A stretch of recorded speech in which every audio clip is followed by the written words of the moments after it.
Well, ladies and gentlemen, a very good afternoon to you, and welcome to what I like to refer to as a little Broadway at sea.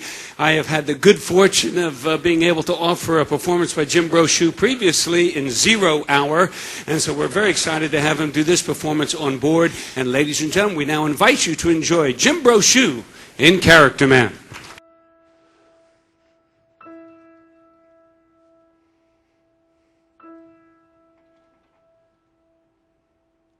The parts they played upon the stage were cast in a similar mold. There were rough guys, tough guys, stooges and slobs, but always with a heart of gold. There was Silvers, Jacoby, Guilford, Lahr, Albertson, Riley, and Rose. Gangster or goon or guy's best friend who always wore the damnedest clothes. And when the curtain went up, the crowd would roar, and the sound of those laughs remain. And I'm grateful that I came along at a time when I could be a link in that chain. Maids like me, I'm neat. I like maids, they're neat. Something no household should ever be without. Everybody ought to have a maid. Everybody ought to have a working girl. Everybody ought to have a lurking girl to putter around the house. Everybody ought to have a maid. Everybody ought to have a menial, consistently congenial, and quieter than a mouse. Ladies and gentlemen, let me introduce myself. I am a character man. Now you may ask, well, what is that? Well, Webster's defines a character man as an actor, one that can play either a leading or a supporting part, but one that displays unusual characteristics or peculiarities. And that's me. I'm peculiar. Oh, wouldn't she be delicious, tidying up the dishes, neat as a pin? Oh, wouldn't she be delightful, sweeping out, sleeping in? Everybody ought to have a maid, someone who you hire when you're short of help, to offer you the sort of help you never get from a spouse. Fluttering up the stairway, shuttering up the windows, cluttering up the bedroom, buttering up the master, puttering all around the house. This is David Burns. David Burns was one of the greatest character men in the history of Broadway. When I was growing up, he was my mentor. After I was grown, he was my best friend. Well, he was the original banjo in The Man Who Came to Dinner, Mayor Shin in The Music Man, Horace Vandergelder in Hello, Dolly.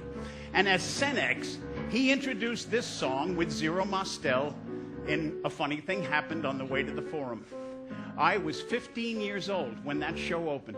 Every Saturday afternoon, I would take the Double R train in from Bay Ridge to Manhattan for 20 cents. For 50 cents, I'd buy a seat in the last row of the balcony of the Alvin Theater. 25 cents for an orange drink. And I would sit back and I would watch David Burns, Zero Mostel, Jack Guilford, John Carradine, a whole stage full of character men work their magic, and all for under $1. Oh, think of her at the dustbin, especially when she's just been traipsing about. Oh, wouldn't she be delightful living in, giving out? Everybody ought to have a maid, daintily collecting bits of papers and strings, appealing in her apron strings, beguiling in her blouse. After the show came the best part. I would run down the 3 flights of stairs from the balcony onto 52nd Street, into the stage door of the Alvin Theater, up the 3 flights of stairs to Davy Burns' dressing room. Sometimes I ran so fast I got there before he did. I would just tuck myself into the corner, and I would wait, and I would watch. His dressing room was like a watering hole for character men. In would come Hans Conried and Jack Albertson, and Lou Jacoby. And they would sit there and tell each other these incredible stories. They were like the Jewish Knights of the Round Table. And there I was in the corner like Squire Schmuck, just wanting to be a part of all this. Well, the day I turned 16, Davy said to me, "Will you stop buying tickets? I'll get you a job working in the theater." What? He would get me a job working in the theater? 16 years old, and I'd be working on Broadway, like Patty Duke. So, I had one line, and it was said at the back of the theater during intermission.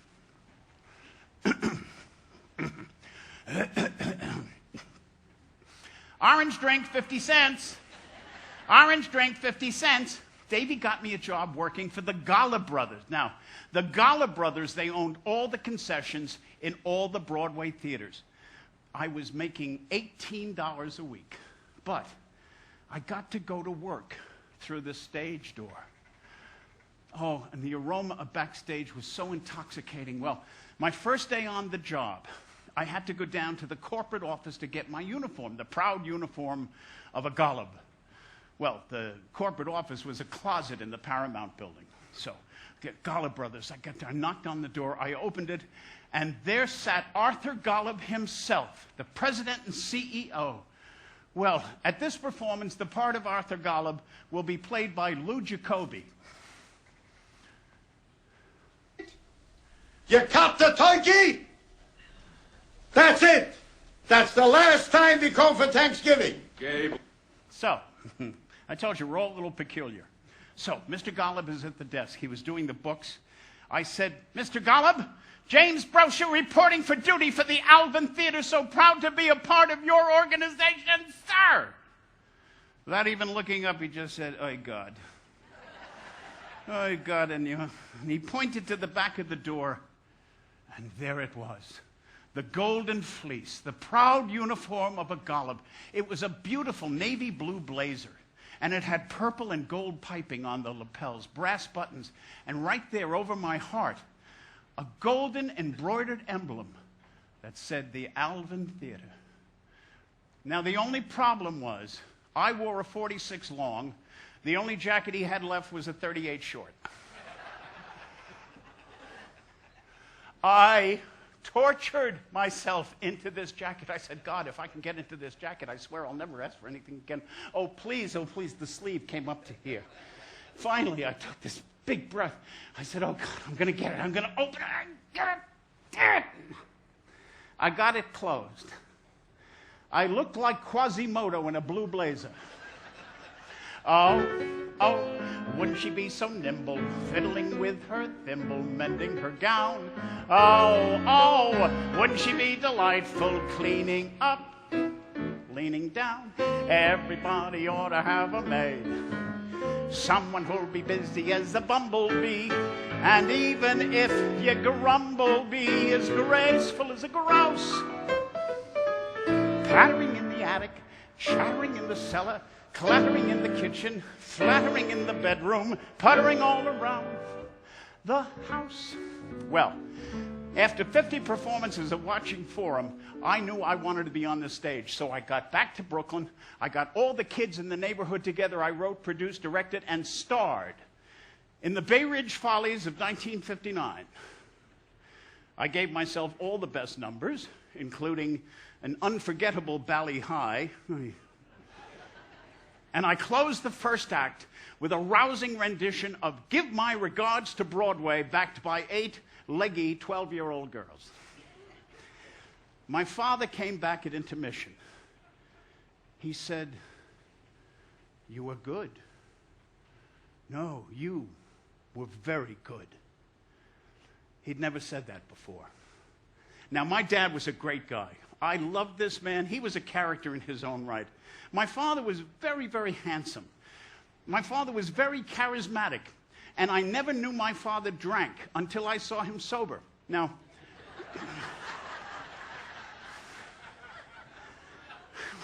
we came from a very middle-class family. His father, my grandfather, was a typesetter for the World Telegram and Son. The Depression came along. They needed some money, so Dad got a job working on Wall Street as a runner. And 40 years later, he retired as the vice president of the company, hating every single minute of his work. So, how he met my mother, right out of Kaufman and Hart. She was his secretary. They dated during the Depression. They married during the war.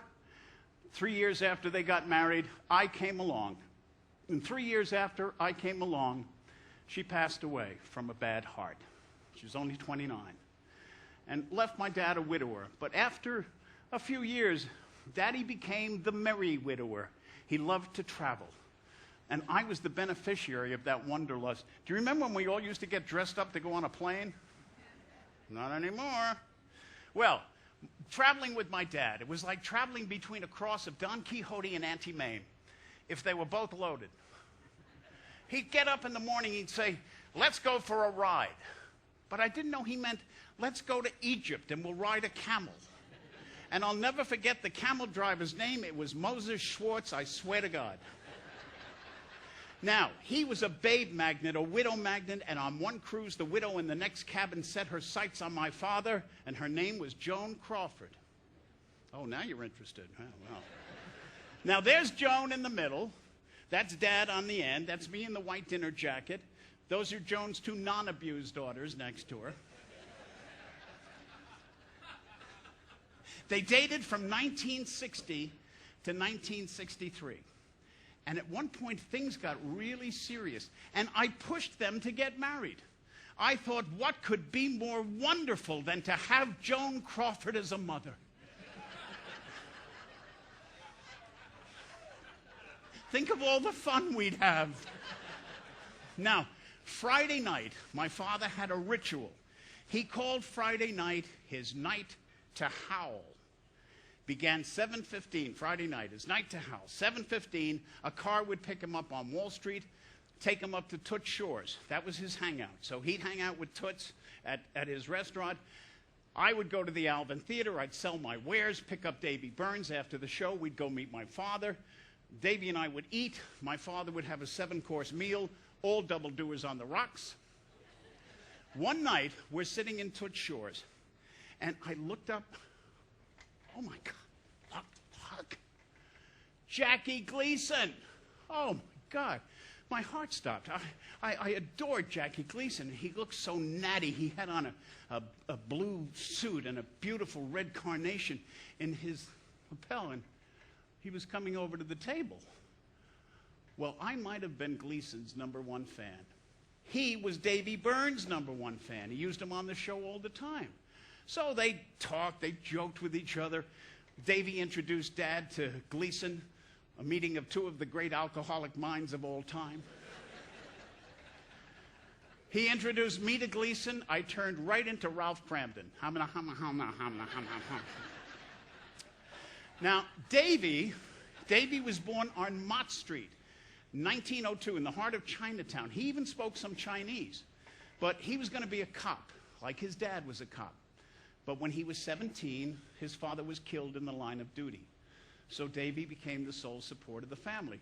And he just happened to get a job carrying a spear at the old Metropolitan Opera House. Well, one stage appearance led to another. He was hooked. They kept getting him work, and he made his Broadway debut in 1922 as a featured player in a show called Polly Preferred. And he worked steadily, show after show after show, for 40 years. But he did not get the recognition he deserved until 1964, when he was doing Hello, Dolly. He got a call from Sardi's. They said, it's time for you to go up. It meant they were going to put his caricature on the wall. Oh, he didn't want to do that. He liked being on the periphery. He didn't like the spotlight. But I knew that if they put your caricature up, you get a party, and I wanted to go to the party, so I talked him into it.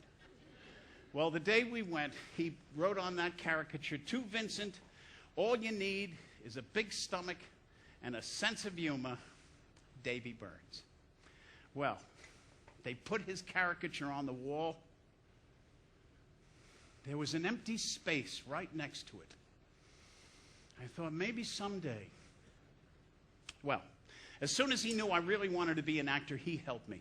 He introduced me to an agent who introduced me to a casting director, and all of a sudden I had my first national television commercial, and it was iconic. I was a dancing raisin for Post Raisin Bran. We had these big, like, berets. They were purple berets, and we wore these leotards that said raisin across the shirt. And then there was a big bowl and the flakes, and we're dancing in the milk and the bowl. And do you remember this commercial? Well, for those of you who don't, here it is. I'm the raisin at 9 o'clock. It's raisins that make Post Raisin Bran so wonderful. It's raisins that make Post Raisin Bran so different. It's raisins that make Post Raisin Bran so raisiny. More raisins, lots more raisins, more raisins than you have ever seen before. If you like raisins and juicy raisins, you like Post Raisin Bran more. Post, the more raisin.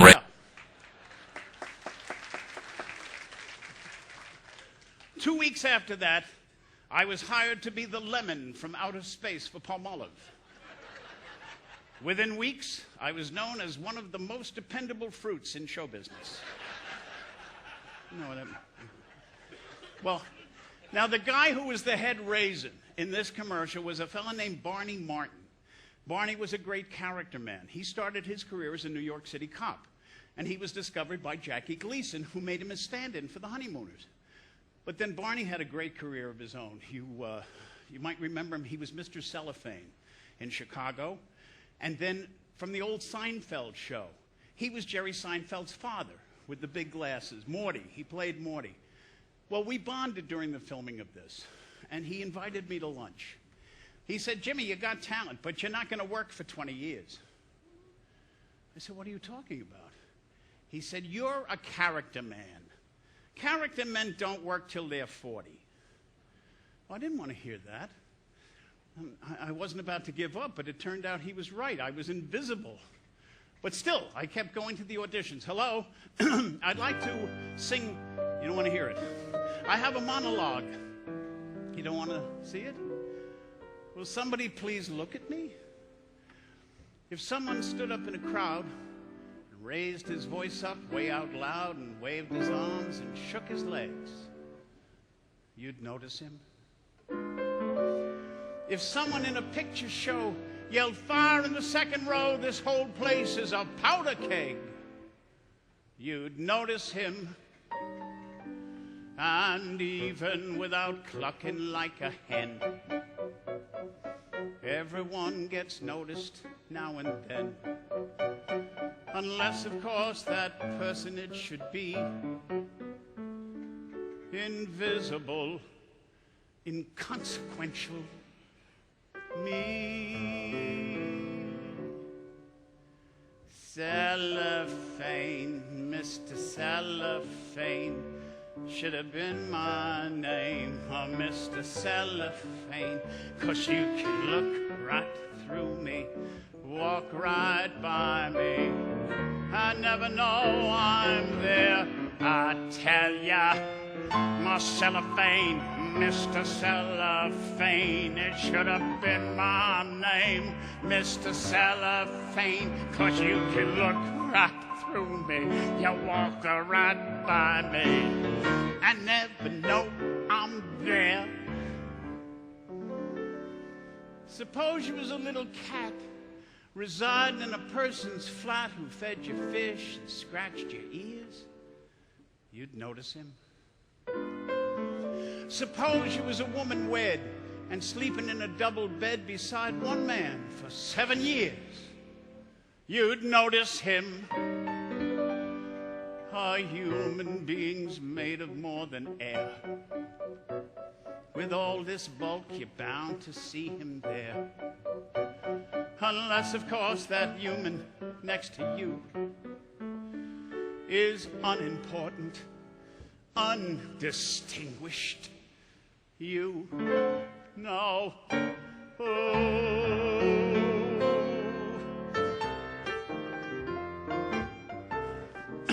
It should have been my name, Mr. Cellophane, 'cause you can look right through me, walk right by me. I never know I'm there, I tell ya. Cellophane, Mr. Cellophane, should have been my name, Mr. Cellophane, 'cause you can look right through me, walk right by me.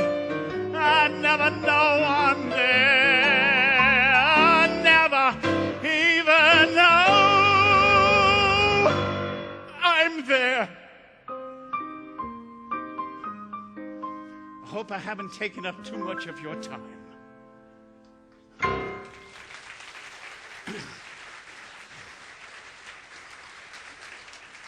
Half hour, please. Half hour, please. Half hour. Oh, I got a job. It's a good job, too. My first off-Broadway show, Unfair to Goliath, an Israeli review where I would be playing a variety of Jews. Wonderful. Now, wait. Here's the review. It came out the next day. Page 77. Okay. Jerry Talmer, 77. Here we are. Unfair to Goliath is unfair to audiences. Blah, blah, mediocre, blah, blah, boring. The cast is very good. And Jim Brochu is my choice if they ever do the Zero Mostel story. Well, that won't happen. But Zero. So during Forum, I got to know Zero. I'd hang out with Davey, and Zero would come in. We'd all sit together.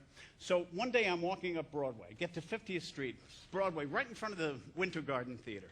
And here comes Zero walking towards me. I ran up to him. I said, Z, I'm an actor. He said, I'll be the judge of that. I said, well, you can be the judge of that because I'm doing a show down at the Cherry Lane Theater and I want you to come see it. He said, I'd rather have my payas pulled out at the roots. I said, you know, I'm kind of angry at you. He said, why? What have I done? I said, it's what you didn't do. I said, during the Forum days, you promised me an autographed picture of yourself and you never gave it to me. And there at the corner of 50th Street and Broadway, Zero Mostel looked at me and said, you're not worthy, and walked away. Well, 2 nights later, I got to the theater, and there's a manila envelope on my dressing table. And I took it out to Jimmy with my admiration, Zero Mostel. Well, despite the bad reviews, I redecorated my dressing room, I hung the picture on the wall, and I settled in for a nice long run.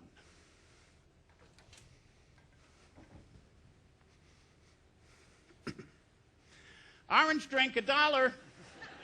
Orange drink, $1. Well, the Gala brothers sent me to Siberia. This was a Broadway theater I'd never even heard of before. It was called the Harkness Theater.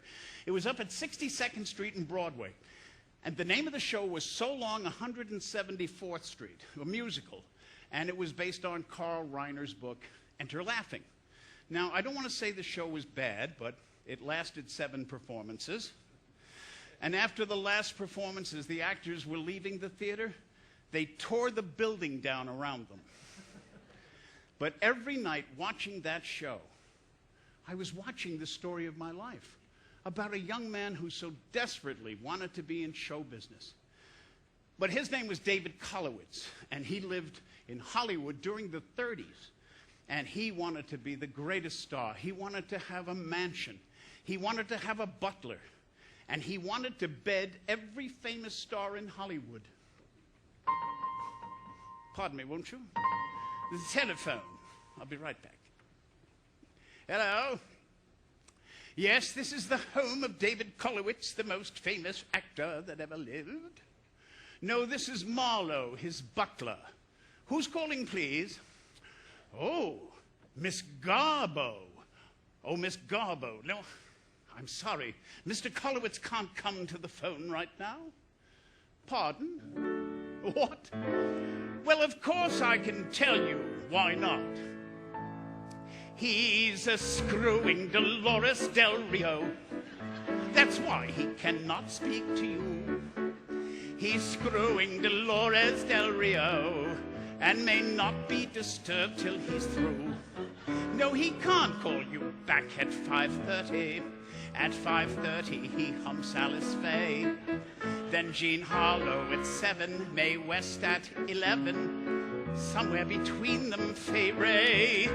No, tomorrow I fear is no better. He'll be banging Jean Arthur at 10. Carol Lombard at 1. Myrna Loy, Irene Dunn. Half an hour for dinner. And then he's booked solid till midnight, at which time it's Dolores Del Rio again. Hold on, darling. I'll check his book. Just a moment, please, Miss Garbo. Hold on.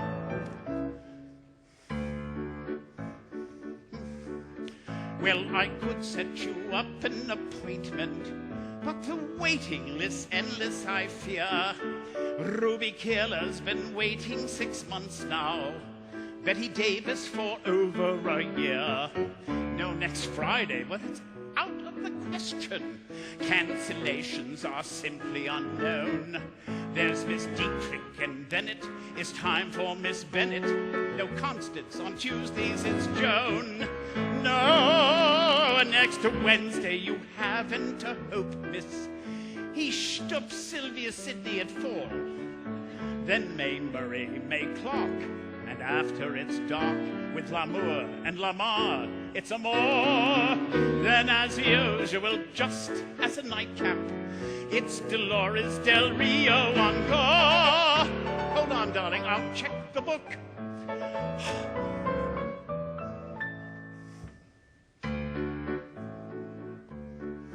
Well, there might be an opening next April. If you promise you won't take too long, you'll go right after Madeline Carroll and just before Anna May Wong. Oh, wait, that isn't any good either. No, I'd forgotten these penciled-in dates. There's Joan Crawford, and then he must meet Sonia Henney. They're going to try it on skates. Please, there's no use your weeping, Miss Garbo. And there's no use your taking that tone. You can rave, you can rant, Mr. Kolowitz can't. Simply can't come and talk on the phone. He's screwing Dolores Del Rio. And he wants to be, well, you know, alone.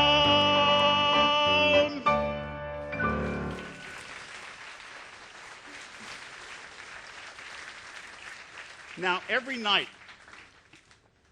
from my orange drink stand, I got to watch George S. Irving play the butler and sing that song.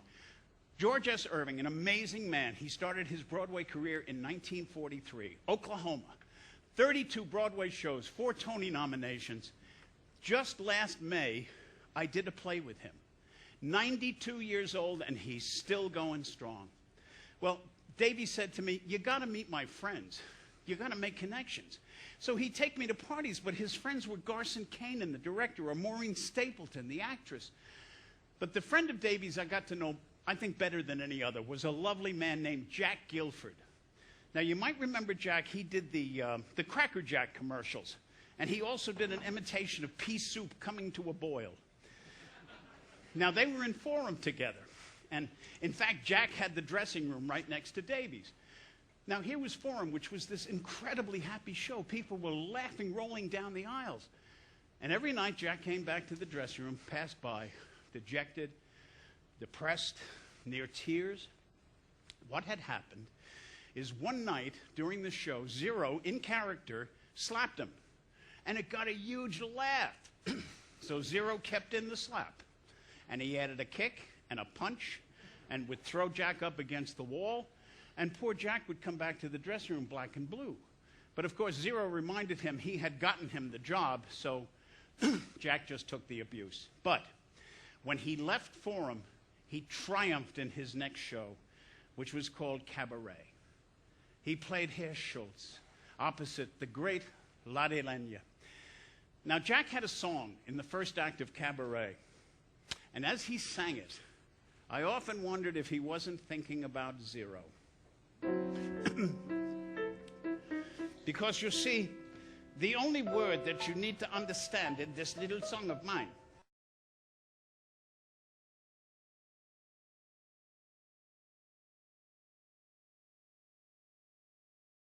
is the Yiddish word, miskite. Miskite means ugly. Miskite means funny looking. Miskite means miskite, miskite. Once upon a time there was a miskite. Miskite, looking in the mirror, he would say, what an awful shock. I got a face that would stop a clock. Miskite, miskite, such a pity on him. He's a miskite, miskite. God up in his heaven put him out on a shaky limb. He put a miskite on him, but he grew up. Even miskites, they grow up. And he went to the cheder, this is the Hebrew school.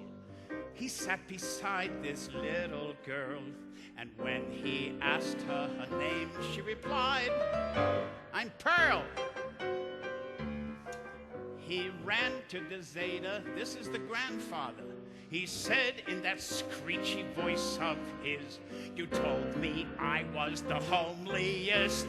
Gramps, you're wrong. Pearl is. Hey, a miskite, miskite. No one ever saw a bigger miskite, miskite. Everywhere a floor, and maybe that is the reason why I'm going to love her until I die. Miskite, miskite. Oh, it's such a pleasure. She's a miskite, miskite. She's the one I'll treasure, for I thought there could never be a bigger miskite than me. Here's what happened. And so they were married. And in a year she turned and smiled. I'm afraid I am going to have a child. I gotten you, oi. 9 months she carried, worrying how this child would look. And all the cousins were worried too. But what a turn fate took. Oh, the baby.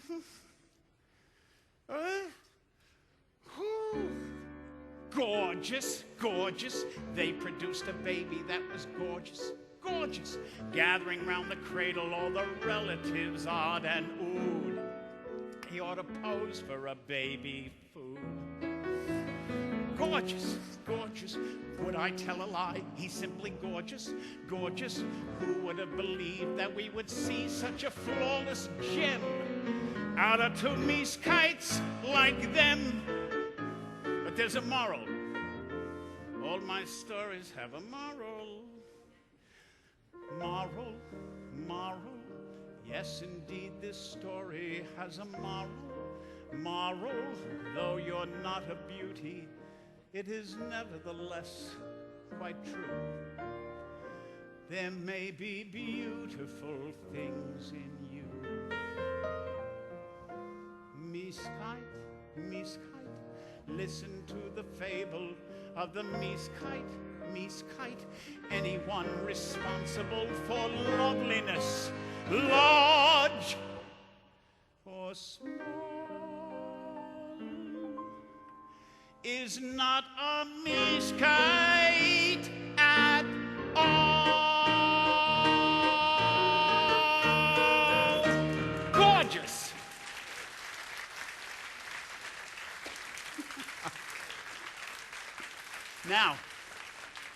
Now, while Jack was doing cabaret at the Broadhurst, Davy was right across the street at the St. James doing Hello, Dolly. And around the corner at the Imperial, the great Zero Mostel and Maria Kornilova in Fiddler on the Roof. Now, there's a great backstory to the creation of Fiddler. Jerome Robbins, the great choreographer-director, Zero Mostel, the so easy to get along with star, hated each other. But everybody hated Jerry Robbins. He was not a nice man. Davy told me he did a play with him in 1945 called $1 Billion Baby. It was at the Alvin Theater, and Robbins was giving notes on the stage to the cast. And he kept backing up towards the orchestra pit, and nobody said a word. They let him fall in. Now, he had given testimony in front of the House Un-American Activities Committee, which is why Zero hated him. Of course, he named names, and he named Jack Guilford and his wife Madeline, destroyed their careers for years. So, The rehearsals for fiddler were very, very tense. Robbins and Mostel hardly ever spoke directly to each other, unless they had to. One day they were doing the monologues, and Jerry Robbins said, "All right, Mr. Mostel, I want you to direct the monologues out front." And Zero said, "No." He said, "This is not a suggestion. I'm the director. This is a direction, Mr. Mostel. Please direct them to the audience." And Zero said, "No." He said, "I have an idea. Let me try an idea. I'll be talking to my best friend." And Robbins said, "No. I'm not putting anybody else on the stage with you. So if you're alone on the stage, Mr. Mostel, who is your best friend?" And Zero just walked down stage and said, "Dear God, you made many, many poor people. I realize, of course, it's no shame to be poor. It's no great honor either. So what would have been so terrible if I had a small fortune? If I were a rich man,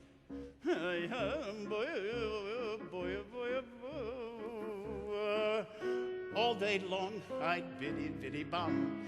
If I were a wealthy man, I wouldn't have to work hard.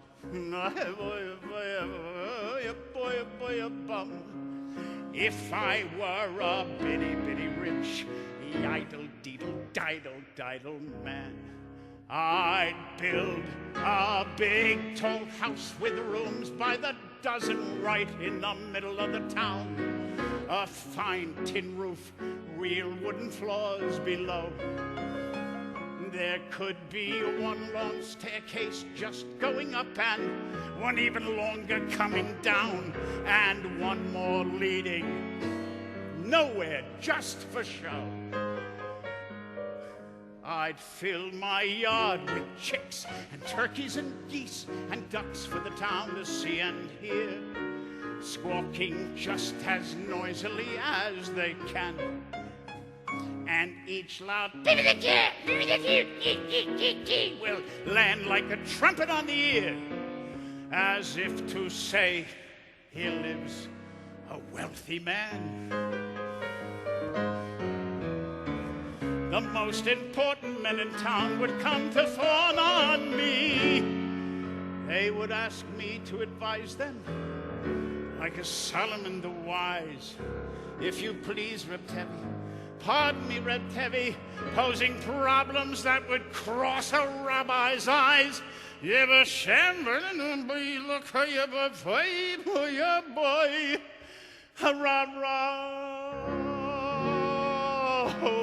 And it won't make one bit of difference if I answer right or wrong.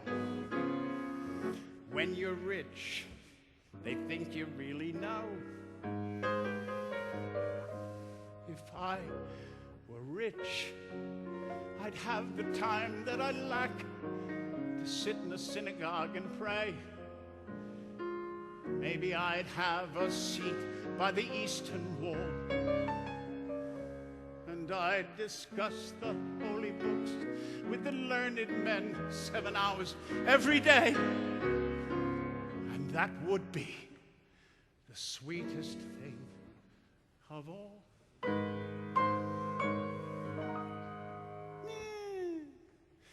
If I were a rich man, bum, all day long I'd biddy bum. If I were a wealthy man, I wouldn't have to work hard. Bum. Lord, who made the lion and the lamb, you decreed I should be what I am, but would it spoil some vast eternal plan if I were a wealthy man?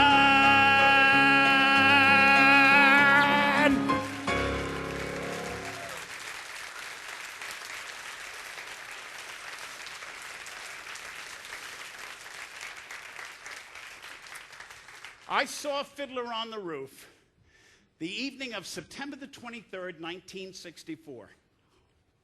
It was the second performance of Fiddler. I was studying acting at Carnegie Tech. I'm so old, it was Carnegie Tech when I went there. So, my best friend, my classmate, and I, we flew to New York just to see the second performance of Fiddler. Our seats were A105, 106, first row center. What I saw that night, I will never forget as long as I live. It was a work of art. And afterwards, I was able to bring my friend backstage and introduce him to Zero. And then he brought me upstairs to introduce me to his friend, Maria Karnilova. And who's standing next to her? Her husband, George S. Irving. So, we left the dressing room, and we went up to Times Square, and we just sat there in the middle of Times Square, thinking about the future. And what did we want from this life we had chosen, this crazy life in show business? He was studying piano composition, so he wanted to be Broadway's biggest composer and have 3 shows running on Broadway at the same time. He said, "What's your dream?" I said, "I'm really too embarrassed to tell you." He said, "Well, tell me." I said, "All right." I said, "I'd be a very happy man if I ever got my caricature up at Sardi's. I don't even care if it's in the men's room." Well, I get a call from Davy. He was still trying to help me, make connections, make friends. He said, "I'm putting you up for membership in the Players Club." I said, "That's wonderful." "What's the Players Club?" He said, "It's a club for actors where you'll meet directors and producers." And, well, he put me up for membership, and I got this temporary acceptance. But I had to go down and meet the board of directors. So I did my homework, and I looked at the list of who was on the board of directors. Every name I knew, they were all these incredible character actors from the 30s and the 40s. So the day arrived. I went down to 16 Gramercy Park South. Well, this building, it was Edwin Booth's home. So I went in, and the guy at the door said, "Oh, Mr. Burns is waiting for you in the grill." I thought, "The grill? Oh, this is a fancy place. They got a grill here." So it was the bar. I walked downstairs. Davy was sitting against the wall facing me. He was talking to a man who had his back to me. So he had this twinkle in his eye. Come on. So I went over, and Davy said, "Well, it's time the 2 Jims met. Brochu, meet Cagney."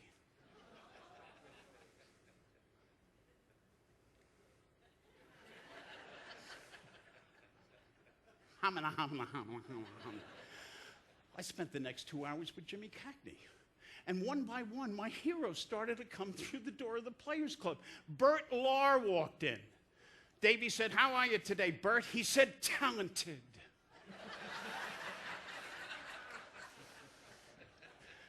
So now it came time for me to go up and meet the board of directors. And I didn't want to embarrass Davy. I didn't want to say the wrong thing. I didn't want to embarrass myself. So there they are in the library. I walked in. These 10 men, Roland Winters, Charlie Chan, he was the president of the club. He was sitting in the middle. Oh my God, I knew all these faces. There was one chair right in the middle of the room. He said, "Sit down, young man." "Yes, sir." Hello. "So tell me, why do you want to be a player?" "Good question." And I said, "Well, because, you see, Mr. Winters, sir, or should I say Mr. Chan?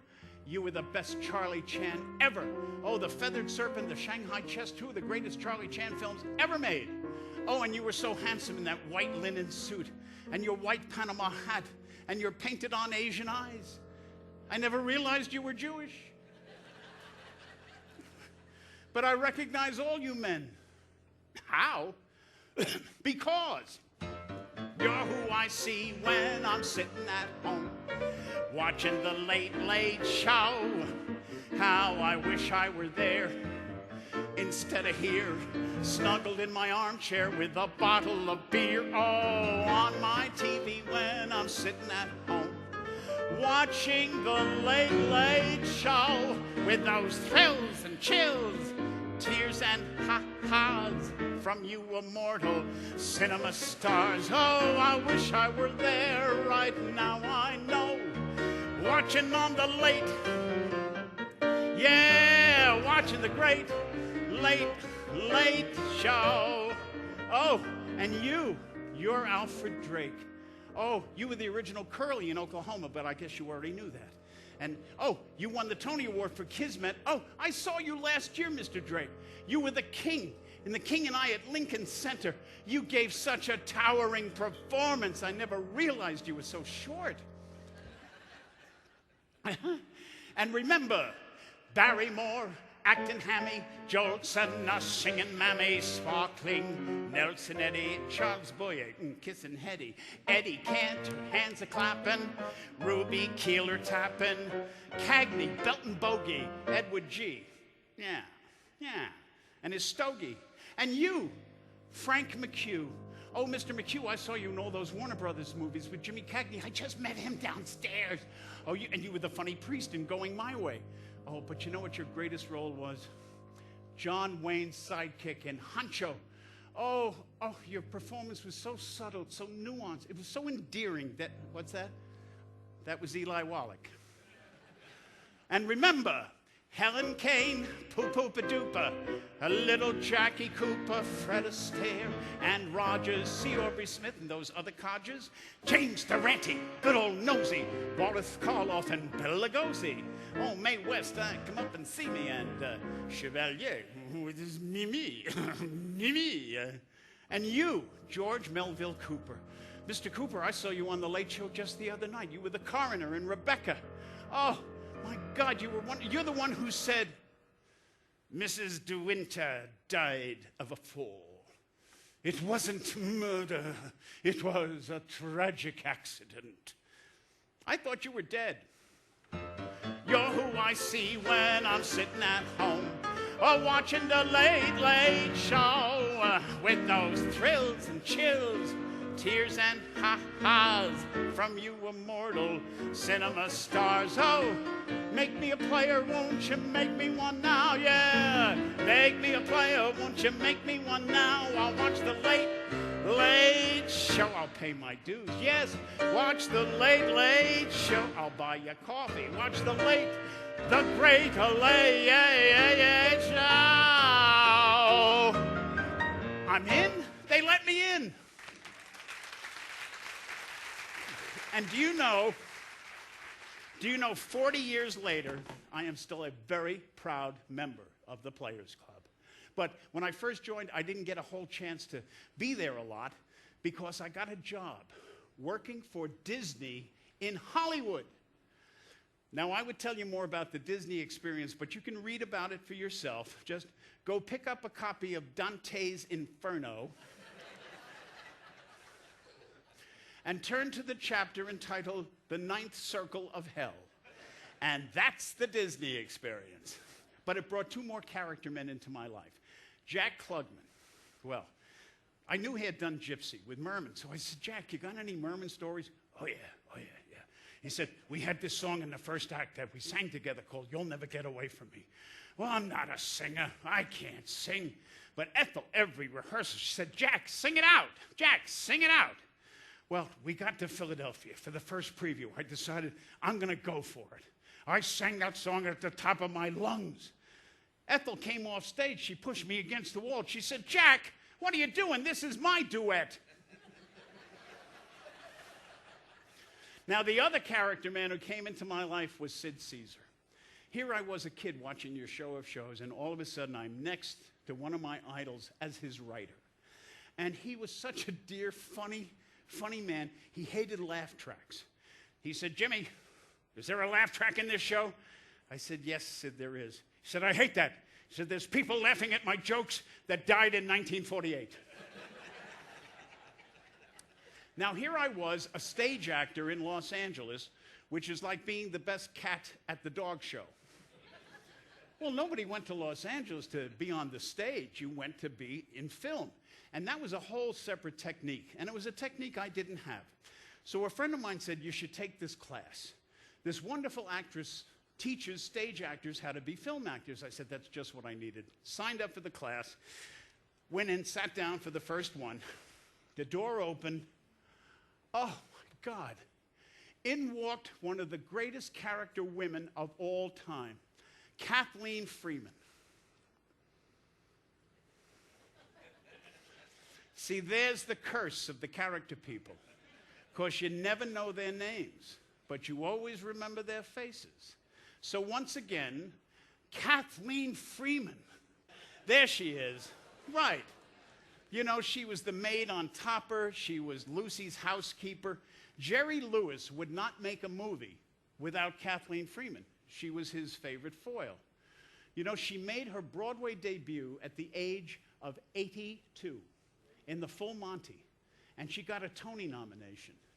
She said to me one day, Jimmy, doesn't matter how old you are, your dreams can still come true. And, you know, I thought about the character men. Well, where would they be without the character women? Those sweet, shy, demure, quiet, lovely little things.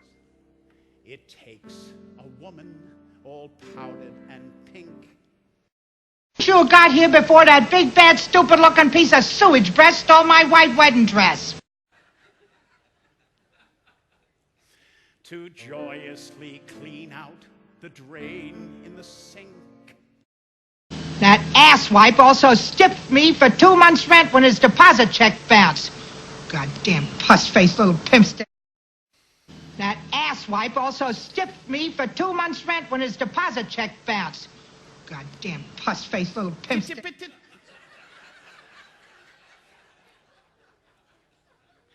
And it takes an angel with long golden lashes and soft Dresden fingers for dumping the ashes. I should have thrown it all in the river the day he left, but unlike some people, I have a heart, God damn it. That miserable little bag of puke. Yes, it takes a woman, a dainty woman, a sweetheart, a mistress, a wife. Oh, yes, it takes a woman, a fragile woman, to bring you the sweet things in life. The frail young maiden who's constantly there for washing and bluing and shoeing the mare. And it takes a female for setting the table and weaning the Guernsey and cleaning the stable. Yes, it takes a woman, a dainty woman, a sweetheart, a mistress, a wife.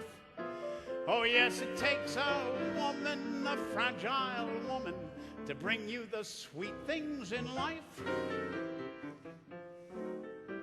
And in the winter she'll shovel the ice and lovingly set out the traps for the mice. She's a joy and treasure, for practically speaking, to whom can you turn when the plumbing is leaking?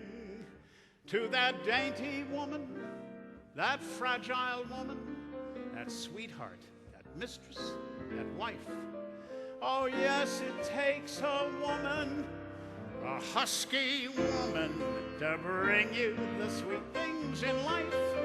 Oh, yes, it takes a woman, a dainty woman, a sweetheart, a mistress, a wife. Oh, yes, it takes a woman, a fragile woman, to bring you the sweet things in life. Mwah.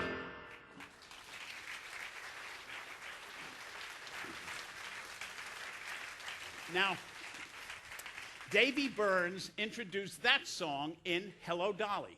And I got to watch just about every single performance of that incredible show.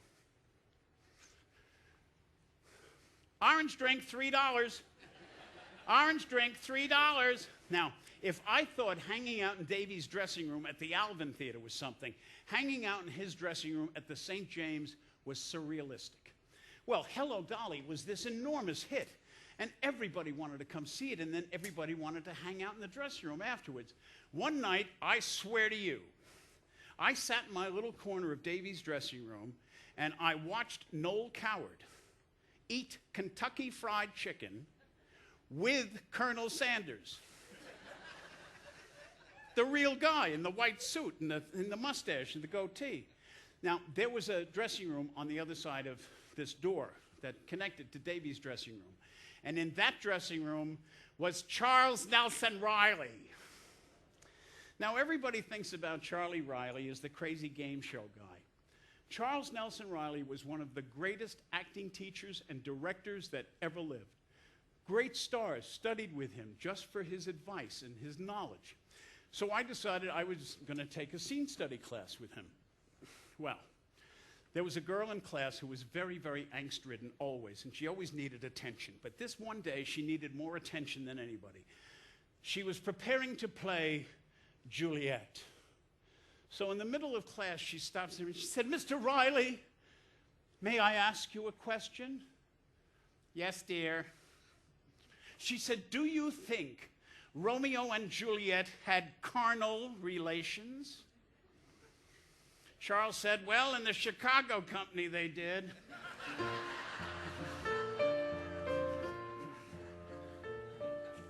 Go visit your grandmother. Go tell your granny that you care. Don't you know how glad she would be to look up and see you standing there? So go visit your grandmother as soon as you applaud this play. At the end of the play, call a cabbie and say, "Take me to Granny's tonight." Don't be a louse like your brother Milty. He doesn't know the meaning of guilty. He likes to call her an altacaca. Someday he's gonna shock her off of her rocker. Just you be nicer than he is. Go hand the little lady a laugh. You went to Fire Island this summer. For God's sake, show her the photographs. Now, one thing I'm gonna tell you, this truth, it's plainer than day. If it weren't for that little old lady, well, if it weren't for that little old lady, you see, I had no grandmother to visit anymore, but I still had my dad, who was now very old and ready to rejoin my mother. So I moved back to the little apartment in Bay Ridge to be my parents' parent. We bonded more in those last days. You know, I always knew where his love of travel had come from. It was the Navy. He loved the ships. He loved to see the world. I never knew where his love of the theater came from, and he loved the theater. It was my mother. She took him to see his first Broadway show in 1937, I'd Rather Be Right, starring George M. Cohan at the Alvin Theater. You know, Davy and my father were very good friends, but there was a tension because my father wanted me to follow in his footsteps and go to Wall Street. But instead, I followed his friend, Mr. Burns. I knew if I didn't have a life in the theater,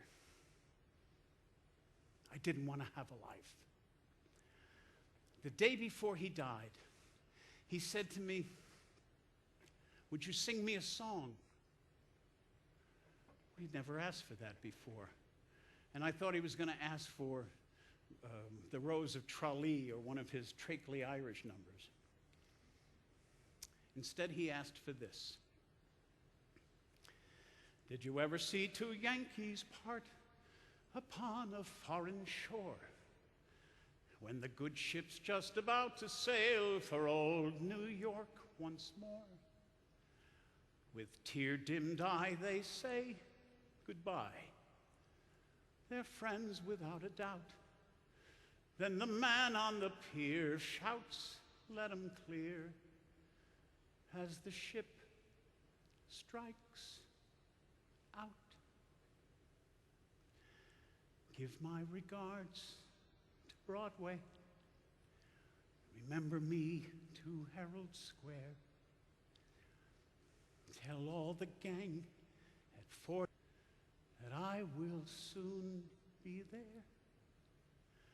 Whisper of how I'm yearning to mingle with my old-time throng.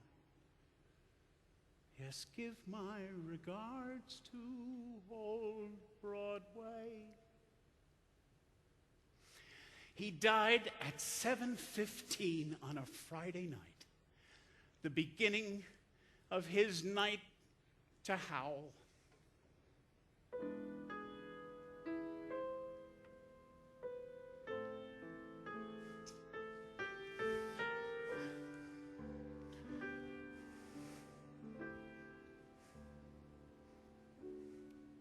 Orange drink, $4. Orange drink, $4. Well, my last great job for the Gala Brothers, the last one came. Now I had seniority, so I could pick the theater I wanted to be at. And I picked the Schubert. Not only because of the show, but because of the two stars of the show. Anthony Newley and Cyril Richard. The first Wednesday matinee. Well, I'm cleaning up my orange drink stand. I got it all closed. I went out the front door of the Schubert Theater into Schubert Alley. All of a sudden, the stage door opened, and out came Cyril Richard. Well, I knew I had to talk to him, so I ran up to him and said, Mr. Richard, I scared the hell out of him. And I said, my name is Jim, and I run the orange juice stand in the back. You know, I can leave at intermission, but I don't. Why? Because of that song. You do that song in Act 2. It's such a beautiful song, and you do it so beautifully. But I also saw you as Captain Hook and Peter Pan, and then I remember you in Visit to a Small Pond, and you didn't notice him. Well, the more I talked, the wider his eyes got, like, who is this crazy person? Finally, I ran out of breath. He looked around, and he said, could you go get me a corned beef sandwich? I said, I'd be delighted to do that. The Gaiety Delicatessen, corned beef on rye, coleslaw, 2 pickles. I ran to the Gaiety Delicatessen. I got corned beef on rye, coleslaw, 2 pickles. I went back to his dressing room, and I handed him the corned beef sandwich. And he put his hand in his pocket like he was going to give me a tip. And I said, oh, God, no. No, I don't want a tip. Oh, it was a pleasure to do it. Whatever you want, let me do it for you. But, you know, if you need some company while you have your sandwich, I'd be very happy to stay here and keep you company while you have your sandwich. Maybe you could tell me a story. I stayed here and kept you company. And he said, well, Sir Jimmy the Juice Boy, be seated.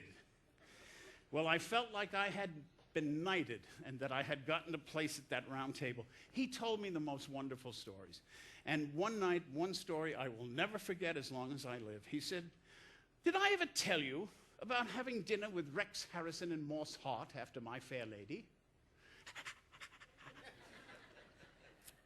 He said, well, it was a Wednesday ritual. After the Wednesday matinee of My Fair Lady, Rex Harrison, Morse Hart, and myself, we'd go to Sardi's, and we would have dinner. And one night we were sitting there, and a woman of a certain age came over to the table, and she said, oh, excuse me, Mr. Harrison, you are my most favorite actor. I waited a year for the tickets for My Fair Lady. I saw it this afternoon. I was breathing the air you breathe. If you could only sign my program, you would make me the happiest woman that ever lived.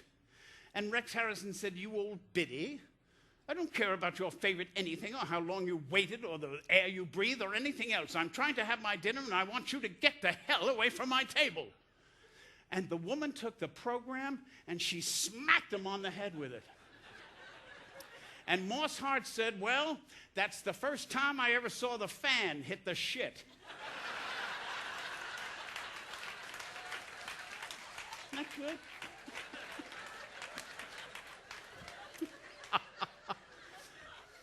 Well, this became a Wednesday ritual that he and I would sit there. And you know how things come full circle.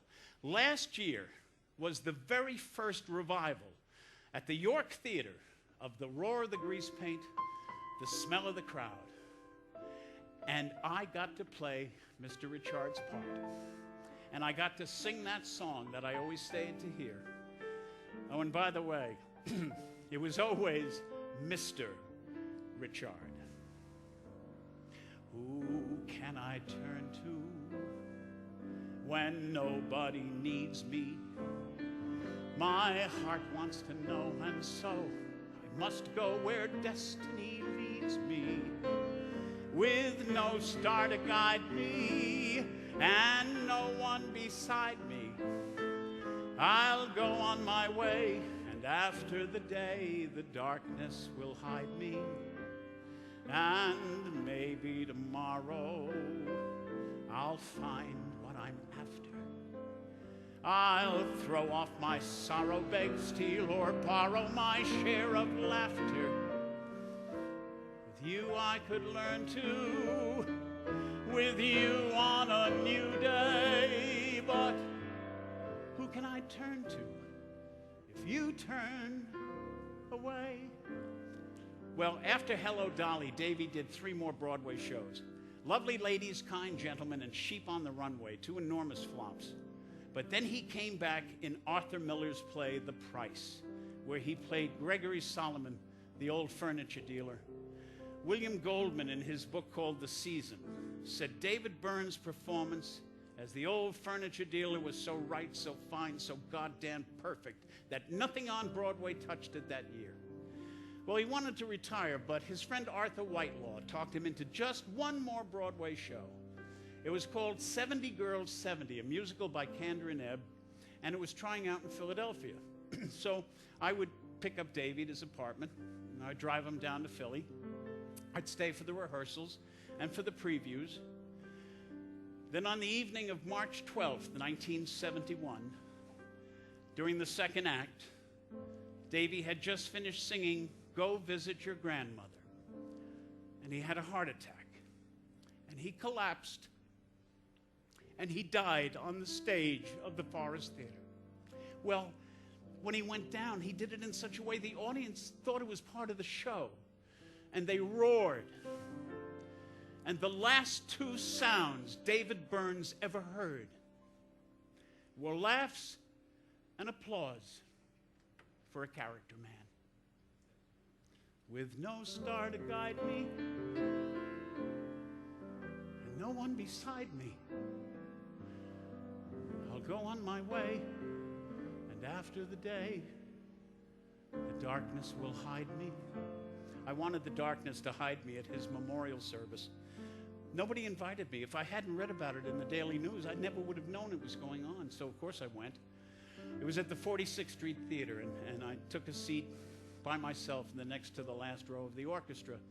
And just after it started, I felt somebody come in late and sit behind me. Well, the service was perfect. It was irreverent, it was funny, it was warm, it was touching, just like the man himself. And when it was all over, I stood up, I turned around, the house lights came on, and the man who had come in behind me was Jackie Gleason. And the tears were just rolling down his cheek. And maybe tomorrow I'll find what I'm after. I'll throw off my sorrow, beg, steal or borrow my share of laughter. With you I could learn to, with you on a new day. Do you know there is not a day goes by that I do not think about Davy Burns and Zero and Jack Albertson and Lou Jacoby, Kathleen Freeman, that whole crazy cast of character people. And a few years ago, that call came from Sardi's. They said, "You're going up." And I couldn't have been closer to Davy if I tried. Oh, remember I told you about that friend of mine who I went to see Fiddler with that night, who was going to be Broadway's next big composer and have 3 shows running at the same time and Tony Awards and all that? Well, his dream came true too. He wrote this last song. His name is Stephen Schwartz. And he wrote Wicked and Godspell and Pippin. You know, just a few weeks ago, I went to see a show at the Alvin Theater. Well, it's the Neil Simon Theater now, but no. It will always be the Alvin Theater to me. And I walked into the back, and there was the orange drink stand. Only now it was glass and brass and a full bar. But there was another young man standing behind it. And I saw myself there, a kid with hopes and dreams. So I went up to him to buy an orange drink. And I couldn't afford it.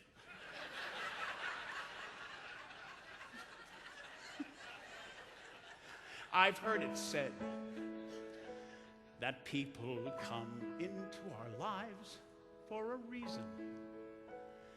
bringing something we must learn, and we are led to those who help us most to grow if we let them, and we help them in return. I don't know if I believe that's true, but I know I'm who I am today because I knew you. Like the comet pulled from orbit as it passes the sun, like a stream that meets a boulder halfway through the wood. Who can say if I've been changed for the better, but because I knew you, I have been changed for good. It well may be that we will never meet again in this lifetime. So let me say before we part, so much of me is what I've learned from you. You'll be with me like a handprint on my heart. And now, whatever way our stories end, I know you have rewritten mine by being my friend. Like a ship blown from a mooring by a wind off the sea, like a seed dropped by a skybird in a distant wood. Who can say if I've been changed for the better, but because I knew you, because I knew you, because I knew you, I have been changed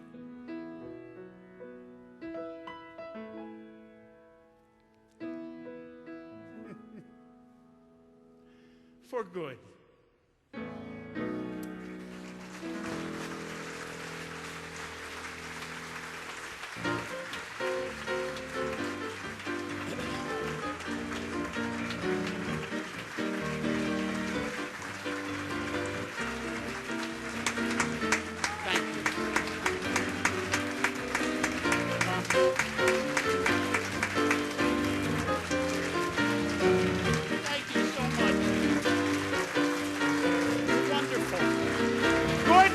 At the piano, ladies and gentlemen. Manny and Ross in the booth. Thank you, everybody. I'll never forget this afternoon. Thank you.